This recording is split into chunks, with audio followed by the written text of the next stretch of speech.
Okay, firstly bila kita nak menghasilkan sebuah persembahan teater, of course kita kena ada cerita lah. Cerita adalah satu benda yang paling utama untuk menghasilkan sebuah teater. Tak kisahlah cerita itu ada dialog ke tak ada dialog ke, daripada kisah benar ke, daripada pengalaman sendiri ke, ataupun daripada buku ke, ataupun daripada event apa-apa ke. Yang penting ada cerita. And daripada cerita itulah kita kembangkan ianya menjadi sebuah produksi di mana kita decide untuk adakan pelakon, kita decide untuk adakan tenaga kreatif dan tenaga produksi. Okay, so itu adalah the first thing yang kita akan buat, iaitu membina satu kumpulan. So teater adalah satu benda kolektif, which is you tak boleh buat seorang-seorang. Kalau you buat seorang-seorang mungkin boleh lah, tetapi usually theater performance dia akan is a collective work di mana you menggabungkan ramai orang untuk menjayakan satu persembahan teater. So yang penting adalah cerita, dan yang kedua ialah team you, kan? Team you. And then of course daripada management side, dia akan pentingnya you ada duit untuk nak start this thing. Tapi sebenarnya kalau you nak first time try, sebenarnya duit tu is a second part lah for me, kan. Maksud you tak ada duit pun you boleh buat je performance. Sebab teater ni you boleh buat performance kat mana-mana saja, di jalan ke, dekat supermarket ke, tempat yang tak perlu ada pentas pun tak apa, as long as you ada pelakon dan you ada audience. So that is theater. So dia ada persembahan, ada pelakon atau penyanyi ke apa tu, dan ada audience. As long as ada audience, itu adalah satu persembahan teater.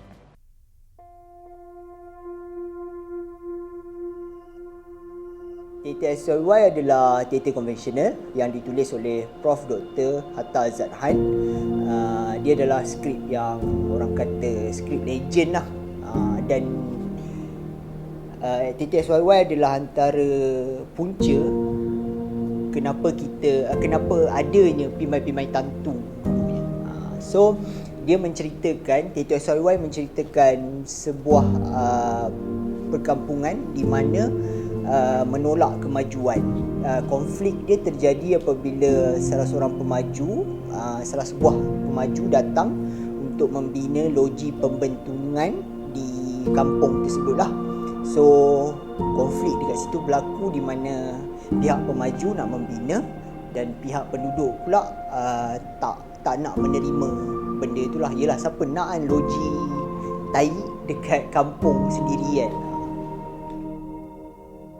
So lepas you dah ada skrip dan sebagainya, of course you akan ada perbincangan bersama director untuk decide jenis teater apa yang you nak buat, kan. Sebab kita ada pelbagai jenis teater lah. Kita ada traditional, kita ada modern teater, kita ada classical teater, kita ada experimental teater, kita ada modern teater, kan. So daripada situ lepas you dah decide apa bentuk persembahan you nak buat, and then you akan come up dengan konsep of persembahan tu, di mana sama ada you nak conceptualkan the whole thing, kan. Maksudnya nampak satu ruang yang sangat expressionism, kan. Dia menghasilkan satu emosi yang membuatkan audience merasai melalui penglihatan sahaja, iaitu di bawah Department of Scenografi lah. So as a scenographer, dia akan come up dengan satu idea untuk menghidupkan satu konsep dalam satu persembahan. And then daripada situlah dia menghasilkan satu visual yang relate to the cerita yang pengarah tu angkat. Conventional theatre dia ada satu sistem di mana sistem itu bergerak mengikut apa yang telah ditetapkan.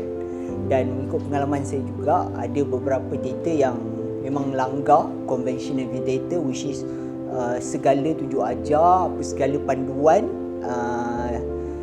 diorang langgar dan buat satu benda yang orang kata baru, experience yang baru. Which is perbezaan yang paling ketara adalah dari segi idea lah. Kalau tengok conventional theatre, idea dia memang dah ada dekat situ.